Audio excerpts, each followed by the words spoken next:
Hi hello നമസ്കാരം. ഓണമൊക്കെ കേരളത്തിലാണെങ്കിലും നമ്മുടെ ചെടിയിലും കുറച്ച് പൂവൊക്കെ ഇട്ട് നിൽപ്പുണ്ട് കേട്ടോ.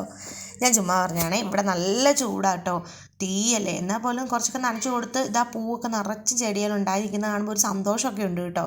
പക്ഷേ ഇത്തിരി കളറ് കുറഞ്ഞു, കാരണം പൂ വിരിഞ്ഞിട്ട് കുറച്ച് ദിവസമായി. ഞാൻ വീഡിയോ എടുത്തത് ഇന്നാന്ന് വൈകിപ്പോയി, അതുകൊണ്ട് കളർ ഇത്തിരി മങ്ങിയിട്ടുണ്ട്. എന്നാൽ പോലും എനിക്ക് ഒത്തിരി സന്തോഷമുണ്ട് കേട്ടോ. ഈ ഒരു ചെടിയൊക്കെ തന്നെയേ ഉള്ളൂ, എന്നാൽ പോലും ഇവിടെ ഇങ്ങനെ പൂത്ത് നിൽക്കുന്ന കാണുമ്പം എനിക്ക് വല്ലാത്ത സന്തോഷമാണ്. നമ്മളൊരു കുഞ്ഞു തൈ നട്ടാലും പൂ ഇടുമ്പോൾ സന്തോഷമല്ലേ നമുക്ക്. അപ്പം രാവിലത്തെ പരിപാടിയൊക്കെയാണ്. കുറച്ച് ബീഫ് ബാക്കിയിരിപ്പുണ്ടായിരുന്നു, അപ്പോൾ അത് കറിയായിരുന്നു. എന്നാൽ പിന്നെ അതങ്ങ് ഒലത്താം, എന്നിട്ടങ്ങ് വറ്റിച്ച് വെക്കാമെന്ന് വിചാരിച്ചു. ഒന്ന് ഫ്രൈ പോലെ ആക്കിയ പിള്ളേർ പറക്കി കഴിച്ചോളും. അപ്പോൾ അതങ്ങോട്ട് ആക്കിയിട്ട് പിന്നെ കപ്പ രാവിലെ പുഴുങ്ങാമെന്ന് കരുതിയിട്ടാണ്. അപ്പോൾ കപ്പ എടുത്ത് ഇനി പൊളിച്ച് പുഴുങ്ങണം. ഇത് ശ്രീലങ്കൻ കപ്പയാട്ടോ, അത്ര സുഖമില്ല, നൂറൊന്നും ഇല്ലാത്ത കപ്പയായിരുന്നേ.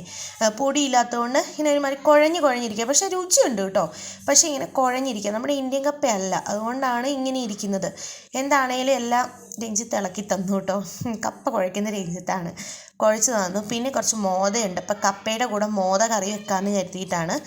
അപ്പം മോദയൊക്കെ വെട്ടി കഷ്ണാക്കി കിട്ടിയതായിരുന്നു. ഒന്നുകൂടെ ഒന്ന് കഴുകി വൃത്തിയാക്കി രഞ്ജിത്താട്ടോ കറി വെക്കുന്ന മീൻകറി. അങ്ങനെ മീൻകറി കറി വെക്കാനുള്ള പരിപാടിയാണ്. ഞാൻ ഓൾറെഡി റെസിപ്പി ഒക്കെ ഇട്ടിട്ടുണ്ടല്ലോ ഇഷ്ടം പോലെ, അതുകൊണ്ടാട്ടോ കാണിക്കാത്ത മൊത്തമായിട്ട്. അങ്ങനെ മീൻകറിയും കപ്പപ്പുഴുക്കൊക്കെ ആയി. രാവിലെ കപ്പപ്പുഴുക്കും മീൻകറിയും, പിന്നെ നല്ലൊരു കട്ടൻ കാപ്പി. ഇടുക്കി കട്ടപ്പന പൊടിയാട്ടോ, ചേട്ടത്തിക്കന്ന് കൊടുത്തു വിട്ട പൊടിയാണ്. അപ്പം ആ കാപ്പി ഒക്കെ കഴിച്ചിട്ട് പിന്നെ ഇത് ഞാൻ പുതിയതായിട്ട് മേടിച്ചാട്ടോ. ഇങ്ങനൊരു ഇത് കൊട്ട പോലെ ഫ്രൂട്ട്സൊക്കെ ഇട്ട് വെക്കാമെന്നൊക്കെ കരുതി കേട്ടോ എടുത്തത്. നല്ല രസമില്ലേ, പേപ്പറല്ല, നമ്മുടെ ഈ വൈക്കോലില്ലേ, അങ്ങനെയൊക്കെ ഒരു മെറ്റീരിയൽ പോലെയാണ് എനിക്കിത് പിടിച്ചു നോക്കുമ്പോൾ തോന്നുന്നത്. പക്ഷേ എന്താണേലും കൊള്ളാം. ഞാൻ ഫ്രൂട്ട്സൊക്കെ ഒന്ന് സെറ്റ് ചെയ്ത് വെച്ചു. നല്ല ഭംഗിയില്ലേ കാണാനായിട്ട്. എനിക്ക് ഭയങ്കര ഇഷ്ടമാണ് ഇങ്ങനെയുള്ള സാധനങ്ങളെല്ലാം മേടിച്ചു കൂട്ടാം. പക്ഷേ ഇവിടെ ആകെ കുറച്ച് സ്ഥലമുള്ളൂ, അതിൻ്റെ ഉള്ളിൽ ഇതെല്ലാം കൂടെ എവിടെ മേടിച്ച് വെക്കാനാ. അതുകൊണ്ട് അത്രമേ ഇഷ്ടപ്പെട്ടൊക്കെ എടുക്കും, അല്ലാത്തൊക്കെ കണ്ടവിടെ വെച്ചിട്ട് പോരും. അപ്പോഴത്തേക്കും അടുത്ത വീട്ടിൽ നമ്മുടെ കൊച്ചു വിളിച്ച് കുറച്ച് ചോക്ലേറ്റ് തന്നു കേട്ടോ, ജുവലിനും ജസ്ലിനും. അപ്പോൾ പിന്നെ അവർ അതൊക്കെ കൊടുത്തു. പിന്നെ മേടിച്ചുകൊണ്ട് വന്ന സാധനമെല്ലാം ഞാൻ ഇന്നാണ് സത്യത്തിൽ ഒന്ന് പൊട്ടിച്ചൊക്കെ വെക്കാൻ പോണത്. അപ്പോൾ പിള്ളേരുടെ ചെരുപ്പൊക്കെ എടുത്തൊന്ന് അവർ ഇടിയിപ്പിച്ച് ആ ടാക്ക് ഒന്ന് പൊളിച്ച് കളഞ്ഞ് റെഡിയാക്കാമെന്ന് കരുതി. അങ്ങനെയുള്ള പരിപാടികളൊക്കെ ചെയ്തുകൊണ്ടിരുന്നപ്പോൾ പിന്നെ അപ്പുറത്തെ കൊച്ചു വന്നപ്പോൾ പിന്നെ കുറേ നേരം വർത്താനം പറഞ്ഞ് അവിടെ നിന്ന് പോയി. പിന്നെ ഇവരിവിടെ ടി വി ഒക്കെ കാണുമായിരുന്നു. ഇടയ്ക്ക് നമ്മുടെ ടി വി കുറച്ച് സമയമല്ലേ നമ്മൾ ടി വി വെക്കുന്നുള്ളൂ, അതുകൊണ്ട് ഫുൾ ടൈം ഇങ്ങനെ വെച്ചുകൊണ്ടിരിക്കുന്നതുകൊണ്ട് ഇടയ്ക്ക് ഇങ്ങനെ ഒരു പച്ചക്കളർ വരും, ഒന്ന് രണ്ട് മിന്നൽ മിന്നും, അപ്പോൾ ഒന്ന് നിർത്തി വെച്ചാൽ പിന്നെ സെറ്റ് ആയിക്കോളും. അങ്ങനെ അത് കഴിഞ്ഞ് ടി വി ഒക്കെ നിർത്തി അവരവിടെ ഓരോ പരിപാടിയാണ് രണ്ടുപേരും കൂടെ. ചുമ്മാ മേടിച്ച് ഉടുപ്പൊക്കെ ഇടിപ്പിച്ച് നിർത്തിയേക്കുന്ന കേട്ടോ. എവിടെയും പോകുന്നതല്ല, പക്ഷേ ഇടാനുള്ളൊരു കൊതി. എന്നാൽ ഇട്ടുകൊണ്ട് നിൽക്കട്ടെ പറഞ്ഞ് രണ്ടുപേരും ഇവിടെ പുറത്ത് പോകാൻ റെഡിയായി നിൽക്കുന്ന പോലെയാണ്. വാച്ചൊക്കെ കെട്ടി നിൽക്കുക. എന്നാൽ പിന്നെ ആഗ്രഹമല്ലേ, പിള്ളേരെ ഒരു ആഗ്രഹം പറഞ്ഞ് സഹായിച്ചു കൊടുക്കണ്ടേ, അതുകൊണ്ട് രണ്ടുപേരെ അതൊക്കെ ഇടിപ്പിച്ച് അവിടെ നിർത്തി. അതൊക്കെ കഴിഞ്ഞ് പിന്നെ ഉച്ചയ്ക്ക് ആർക്കും ചോറൊന്നും വേണ്ട പറഞ്ഞു. കപ്പയും മീനൊക്കെ കഴിച്ചുകൊണ്ടേ എല്ലാവർക്കും പരവേശമാണ്, നല്ല ചൂടുമല്ലേ. അപ്പം എന്നാൽ വലിയൊരു തണ്ണിമത്തം മേടിച്ചിട്ടുണ്ട്. അന്ന് മീന മാർക്കറ്റിൽ പോയപ്പോൾ മേടിച്ചതാണ്, ഇപ്പോഴാണ് കട്ട് ചെയ്യുന്നത്.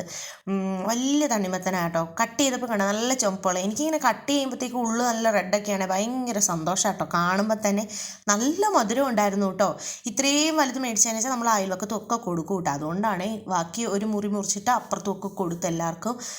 പിന്നെ നമ്മൾ മുറിച്ച് കുറച്ചൊക്കെ കഴിച്ചു. പിന്നെ ജ്യൂസ് അടിച്ചാലും ഒക്കെ പിള്ളേർ കയറി ഇറങ്ങി കഴിച്ചോളൂ, ഇവർക്ക് ഭയങ്കര ഇഷ്ടമാണ് വാട്ടർമെലൺ, അതുകൊണ്ട് കുഴപ്പമില്ല. പിന്നെ ഇത് പീച്ചില്ലേ, ഇത് നല്ല പഴം കേട്ടോ, നല്ല ടേസ്റ്റ് ഉണ്ട്.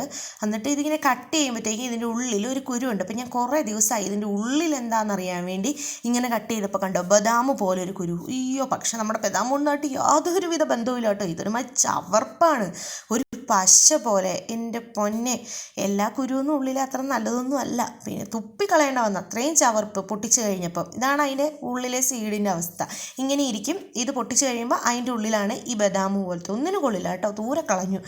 വായ ചവച്ചപ്പോഴത്തേക്കും കവർപ്പായിപ്പോയി. അങ്ങനെ അതെല്ലാം കഴിഞ്ഞ് ഒരു 6:30 ആയപ്പോഴത്തേക്കും വീണ്ടും വിശപ്പൊക്കെ വന്നപ്പോൾ നൈറ്റ് എന്നാൽ ഇന്ന് ഇങ്ങനെ ആക്കാമെന്ന് കരുതി പിസ്സ ഓർഡർ ചെയ്തു.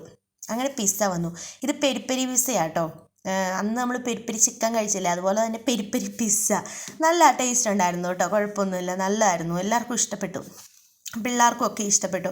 നല്ല സോഫ്റ്റുമാണ്, ഒരു ഡിഫറെൻറ്റ് ടേസ്റ്റായിട്ടാണ് കേട്ടോ തോന്നിയത്, നല്ലതായിരുന്നു. അപ്പം ഇന്ന് വൈകിട്ട് ഡിന്നർ ഇതൊക്കെയായിരുന്നു. അപ്പോൾ ഇന്നത്തെ വീഡിയോ അത്രയേ ഉള്ളൂ. Tata bye see U.